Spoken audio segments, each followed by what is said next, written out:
Peter, first day of this trip, heavy on business deals. What do we know about the conversations that the president is having with Qatari leaders right now? Yeah, heavy on business deals day one and now on day two. The president, in his own words, saying his focus is on commerce over chaos throughout this region. The U.S. today, alongside the Emir of Qatar, President Trump announcing a $1.2 trillion deal, shared investments between the two countries, including $96 billion in Qatari purchases of Boeing and GE Aerospace built airplanes and engines, one of the largest deals, the president says, that Boeing has ever seen. Here's part of what we heard of the president after his visit with the Emir of Qatar only a short time ago. Listen.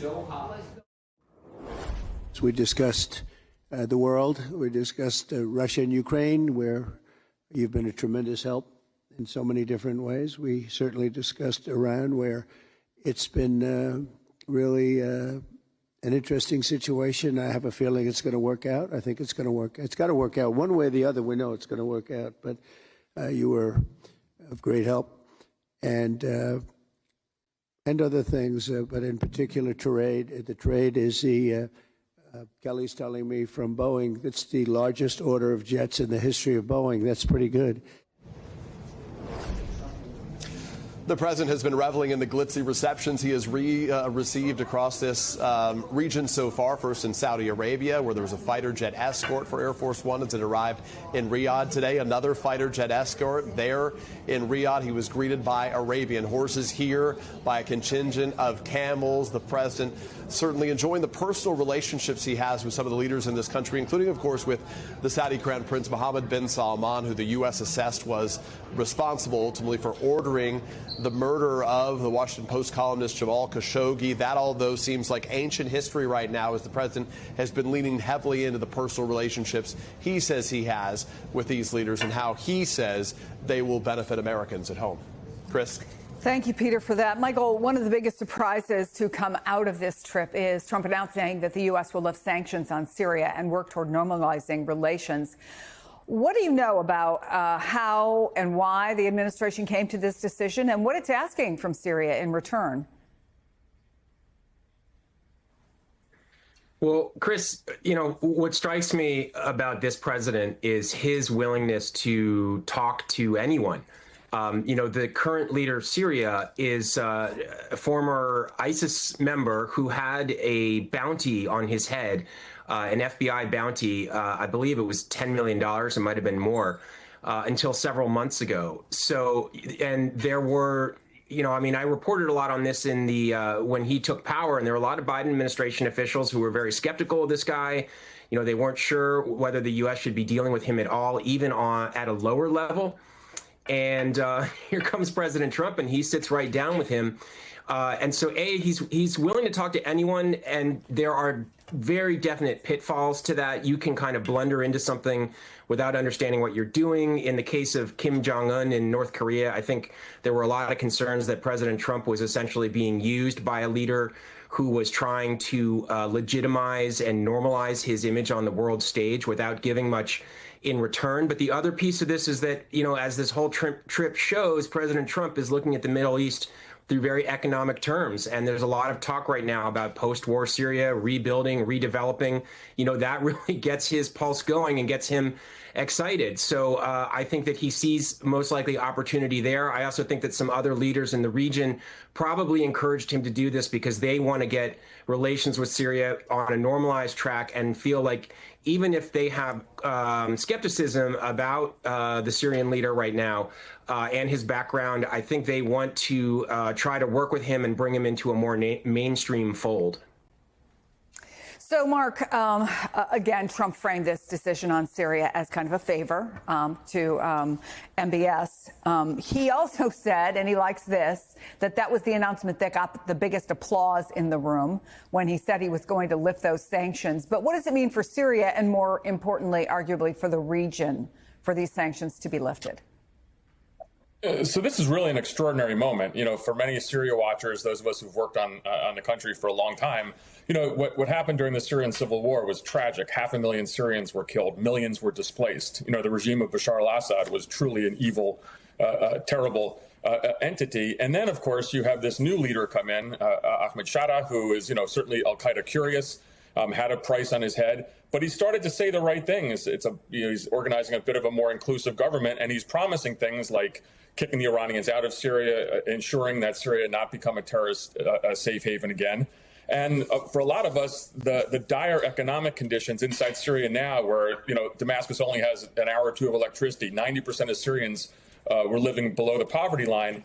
It was critical that these sanctions be lifted. And so President Trump, might have kind of blundered into doing the right things, perhaps for the wrong reasons, a transactional relationship with the Gulf states.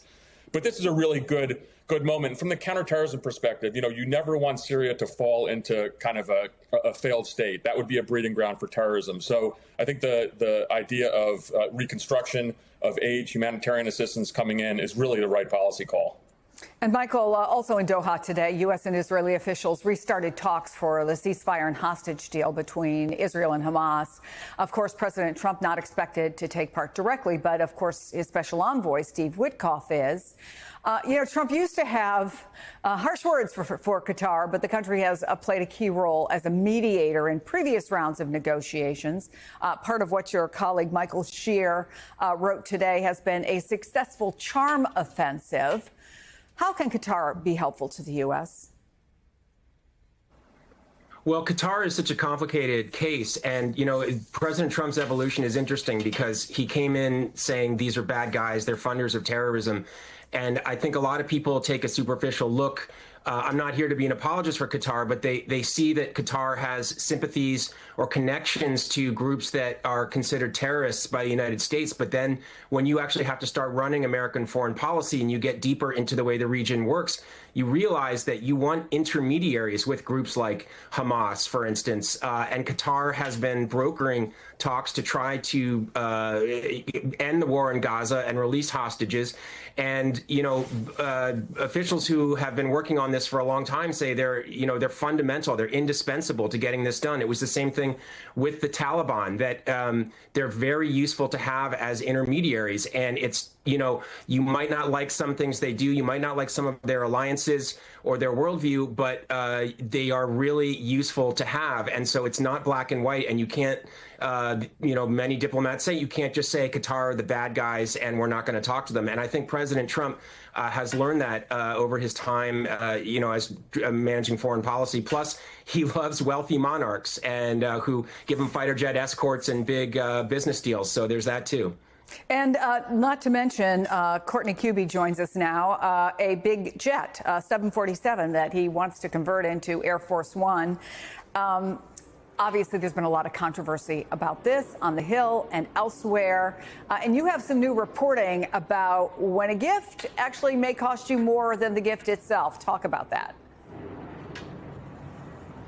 Yeah, Chris, that's right. According to a number of aviation experts and industry officials who we spoke with, this jet, worth over $400 million right now, remember it's about 13 years old, well, to refurbish it and retrofit it and make it actually ready to be an Air Force One would cost at least $1 billion. And some of the officials we spoke with said it would be more than $1 billion. It could take as long as a couple of years, 2 years or so. So the reason for this really exorbitant cost of just essentially refinishing this plane are all the reasons that we've been hearing this week about security concerns. That is, they need to essentially take the thing apart, literally almost down to bolt by bolt, and make sure there's no security concerns in it, no listening devices, nothing that could compromise the operations that are necessary for an Air Force One aircraft. Now, that includes very secure communications. The president needs to be able to have nuclear command and control at all times, including while flying on this aircraft. It's beyond just encrypting those communications. But beyond that, it has to be built with these additional air defenses. So things like being able to repulse an electromagnetic attack or be able to defend against a potential incoming missiles, things like flares. All of that takes time. And in addition to that, Chris, according to the reporting by a number of our colleagues and myself, it also needs to have individuals, engineers, people who are working on this aircraft who have the highest level security clearance. That's called a Yankee White. It's higher than top secret.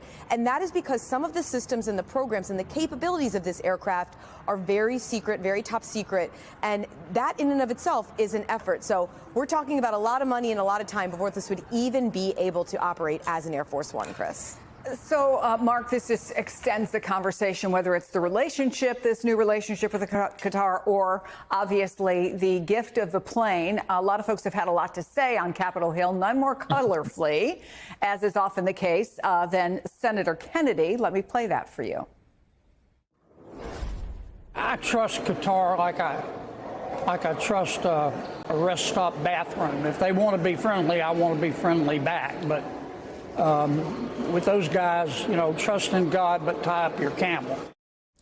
Tie up your camel, or as the old adage is, trust but verify. But the question is, what does verification look like in this new world? Is it security or is it business deals? Well, first of all, I have kind of flashbacks to the New Jersey Turnpike and rest stops there. So that's don't go there. I'm begging you. Statement. But no, the security concerns in this are so grave that, you know, it would be hard pressed not to think that somehow someone quietly is going to tell President Trump, whether it's Pete Hegseth, Secretary of Defense, after all, this airplane will belong to the Air Force, or the Director of National Intelligence, the CIA Director, FBI Director, Secret Service Director. I mean, there's really no way they can go forward with this unless Trump just waives all those security requirements. And Chris, I think that's what you're talking about now. You know, perhaps this transactional nature of Trump's policy is going to be such that he just accepts this. The Trump administration has not been great on security. We just got over the whole Signalgate issue. And so Trump could waive all the security requirements. It would not be safe. It's not safe for him, for the American people. But this is such an unorthodox president. And of course, by the way, the plane is sitting in San Antonio, Texas, and he's seen it already. So perhaps this is going a little bit further down the line. But I would expect the national security team to talk to him quietly.